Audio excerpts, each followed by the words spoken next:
Ben şöyle söyleyeyim, sürekli değişimini biz millet olarak sabırsız olduğumuz için sonucu beklemeden acele karar veriyoruz ve modern hayat içerisinde dünya perspektifinde oluşan eğitim sistemine ayak uydurmak çatısı altında dışarıdan aldığımız eğitim modellerini içeride uygulamaya çalışıyoruz. Fakat hiçbir zaman sonucu görmeden aceleci tavırlarla birkaç denemede başarısız olmamızın sonucunu başka sisteme aktararak kendini göstermeye çalışıyor.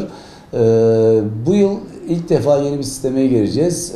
Ben kendi kişisel kanaatim hiçbir şekilde müfredat dışı bir konu ya da soru olmayacaktır. Sadece çocuklarımızın gözünü korkutan isim değişikliği ve soru sayısının azlığı. Onun haricinde hiçbir değişiklik görmüyoruz biz sınav sisteminde. Biz kesinlikle olumlu bakmıyoruz. Çünkü öğrencilerimiz o oluşan sisteme alışmışken ve yaptıkları tercihleri o şekilde hareket ettirmişken 3-5 yılda bir değişen sınav sistemi öğrencilerimizde soğuk duş etkisi yaratıyor. Hatta şöyle söyleyebilirim, bazı öğrencilerimize biz şu şikayetlerle karşılaşıyoruz. Ya hocam TEOK sistemi değişti, LGS oldu ya da eskiden SBS'ydi sonra TEOK oldu. Hep böyle sınav sistemin değişikliği bize vuruyor. Bizim şanssızlığımız mı diye şikayetler alıyoruz çocuklarımızdan. Fakat biz çocuklarımıza hep şunu söylüyoruz. Belki ismen değişiyor ama hiçbir zaman müfredat değişikliği yok. Ve her zaman çalışan adam için sorular nereden gelirse gelsin kazanmaya aday olacaktır çocuklarımız. Az önce belirttiğim gibi modern hayattaki eğitim sistemine yani Avrupa'ya eğitim sistemine ayak uydurmak için uzmanlarımız bunları örnek alıp bu şekilde değişikliğe gidiyorlar. Fakat dediğim gibi unuttuğumuz bir şey var. Bizim sistemimizin oturması için biraz uzun vadede işlemler oluşması gerekiyor ve bünyemiz ona alıştıktan sonra tam onunla iş yapacakken farklı bir sisteme giriyoruz. Biz eğitimciler olarak en büyük dezavantaj olarak YKS sisteminde şunu görüyoruz. Soru sayılarının azaltılması beraberinde öğrenci eleyici unsurunu ortadan kaldırmıştır. Yani öğrencinin seçeneklerini daraltmıştır. Örneğin geçen yıllarda alan için konuşalım, LYS için bir sayısal öğrencisinin 30 kimya, 30 fizik, 30 biyolojiden sorumlu olması iken şu anda her biri yarı yarıya düşmüş pozisyona düştü ve öğrencilerin seçeneklerini daraltmış oldu. Bu da ister istemez çocuklarımızı zor duruma sokuyor. Öğrencilerimiz çok fazla bu sınav sisteminin değişikliğinde alıştıkları formatın dışına çıkmak zorunda kalıyorlar. Örneğin bu yıl biz öğrencilerimizin psikolojilerini toparlamak için ya da ruh hallerini düzeltmek için bayağı bir çaba sarf ettik. Çünkü çocuklarımız büyüklerinden gördükleri yani abilerinden gördükleri sınav sistemiyle buralara kadar geldiler ve ilk defa bir sınav sistemiyle karşılaşacakları için karşılarına ne tarz soruların geleceğini ya da hangi konulardan ne tarz sorular geleceğini bilmediklerinden dolayı ciddi bir kaygı içerisinde bulunuyorlar. Şimdi öğrencilerimiz son günlerde özellikle beslenme konusunda dikkat edecekleri en önemli husus bilmedikleri ya da daha önce yemedikleri, denemedikleri yiyecekleri yemesinler. Her zamanki beslenme tarzlarına devam etsinler ve ruhsal ya da bedensel olarak uyku düzenlerini sağlasınlar. Ya gece 12'den sonraya taşırmasınlar uyku seanslarını. Zira bugün farklı saatte yatmam, yarın farklı saatte yatmam bedenimin yorgun olarak uyanmasına sebebiyet verecektir. Sınav anında ise öğrencilerimizden en çok istediğimiz ve dikkat etmeleri gereken husus bu yıl özellikle YKS'de birçok arkadaşımız birinci ve ikinci oturuma aynı okulda giriyorlar. Öğrencilerimiz bunun bilincindeler mi değiller mi onu bilmiyoruz. Biz öğrencilerimize gereken uyarıyı yaptık. Sabah kalktığı zaman öğrencilerimiz kendi yanlarında 3 ana maddeyi götürmeleri gerekiyor. Birincisi hangi oturuma aitse o sınav kağıdı, kimlik belgesi ve su. Bunun haricinde hiçbir metal eşya ya da bozuk para götüremeyecekler çünkü kapıda alınıyor bunlar. Özellikle dediğim gibi çocuklar aynı okulda aynı oturumlara girecekleri için sabahleyin kalktıkları vakit kahvaltılarını güzel bir kahvaltı yaptıktan sonra özellikle götürecekleri kağıdı okumaları gerekiyor. Yani TYT oturumuna giriyorlarsa TYT oturumunun kağıdı, AYT oturumuna gidiyorlarsa AYT oturum sınav kağıdını götürmek zorundalar. Çocuklarımıza deneme esnasında söylemek istediğimiz en önemli husus özellikle sorulara saplanıp kalmasınlar. Zira biz soruların üzerine ısrarla çabaladıkça hata yapma oranımız artıyor. Özellikle bizler öğrencilerimize yıl boyunca söylediğimiz sloganımız şuydu.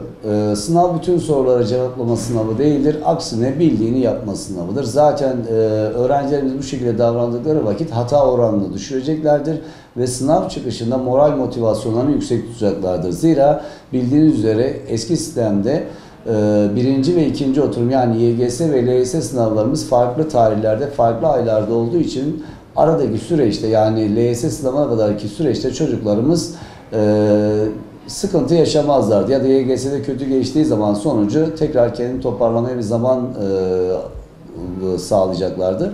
Fakat bu sınav sisteminde arka arkaya olduğu için çocuklarımızın özellikle birinci oturum sınavı eğer istediği gibi geçmezse ikinci oturum sınavına ciddi bir moral bozukluğuyla girecektir ve bu da kendisine ciddi bir şekilde zarar verecektir. Hatta şöyle de söyleyebiliriz. Gerçek sınavın ya da tercih yapacakları sınavın ayeti olduğu bilinciyle birinci oturum sınavının nasıl geçtiği hiç önemli değildir. Sonuç itibariyle biz eski adıyla YGS adıyla biz hep ona baraj sınavı olarak bakardık. Çünkü elek üstü ve elek altı olarak bakardık. Gerçek tercih yerinin LYS olduğunu öğrencilerimize aşılardık. Fakat sınav gününde çocuklarımızın yanında olamayacağımız için onlara tek tavsiyemiz birinci oturuma girdikten sonra hiçbir şekilde moral düzeylerini düşürmemeleri, gerçek sınavın ikinci oturum sınavı olduğu bilinciyle güzel ve yüksek bir moralle ikinci sınava kendilerini bırakmaları gerekmektedir. ÖSYM Başkanımız geçenlerde bir açıklama yaptı. Öğrencilerimiz özellikle bu yıl içerisinde örnek TYT sorularını mutlaka çözmeleri gerektiğini, zira soru tarzlarının o tarzda beklendiğini, AYT için ise son yıllarda çözülmüş LYS, çıkmış LYS sorularını çözmeleri gerektiğini belirttiler. Bizler de bu şekilde çocuklarımıza tavsiyelerde bulunuyoruz.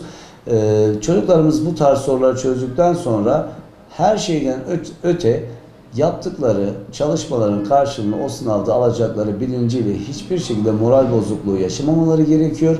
Sınavdan bir gün önce ise çocuklarımız mümkün olduğu kadar sınav muhabbeti yapmamalarını istiyoruz. Çünkü sınavdan uzak, rahat bir kafayla eğer günlerini geçirirlerse ve yorulmadan gezecek tarzda bir yaklaşımları olursa sınav sabahı dinç kalkıp güzel bir uygulamayla sınava girecekler inşallah.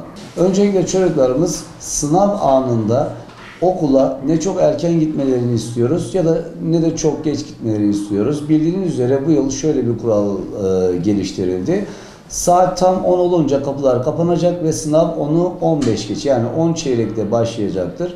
Ondan önce gelen arkadaşlarımız sınav salonuna alınacaktır. Fakat saat 10'dan sonra gelen hiçbir arkadaşımız sınav salonuna alınmayacaktır. Bundan dolayı ne çok geç gitmemiz ya da ne çok erken gitmemiz hiçbir şekilde bize faydalı olmayacaktır.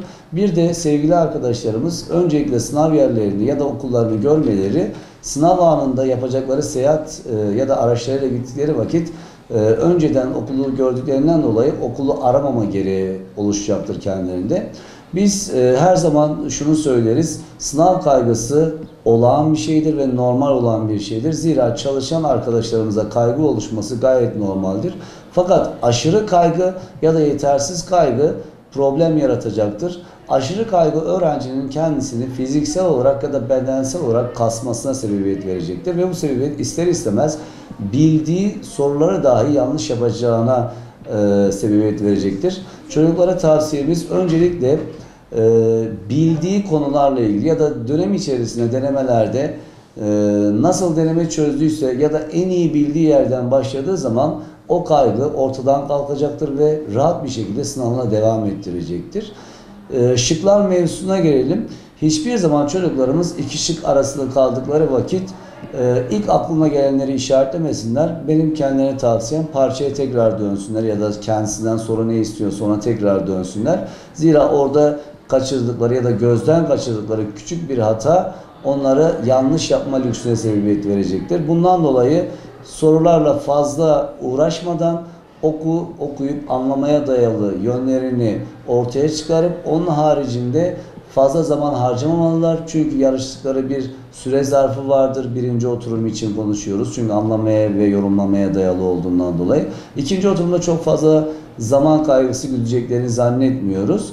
Bundan dolayı okuduğunu anlamaya yönelik olduğundan dolayı arkadaşlarımız öncelikle çözemedikleri soruyu en sona bıraksınlar ve tekrar dönmeye zamanları olsun. Ailelerden isteğimiz çocuklarımıza kesinlikle olağan dışı bir eylemde bulunmasınlar. Yani her zaman yaptığımız davranışlarımızı devam ettirelim. Yani sınava 2 gün kala çocuklarımıza farklı bir yaptırım uygulamayalım. Olumlu ya da olumsuz. Örneğin kendi kaygımızı çocuklara aşılamayalım. Çünkü çocuklarımızın aile beklentileri hep üst düzeyde olacaktır. Verilen emeklerinin karşılığını verecek miyiz, veremeyecek miyiz diye çocuklarımız kaygı gütmektedirler. Hem ekonomik olarak ya da hem manevi olarak. Bundan dolayı ailelerimizden tek istediğimiz çocuklarımızın verdiği emeklerine saygı duymak ve bu saygı perspektifinde çocuklarımızı rahat ve moralli bir şekilde sınava göndermemiz ya da götürmemiz gerekmektedir.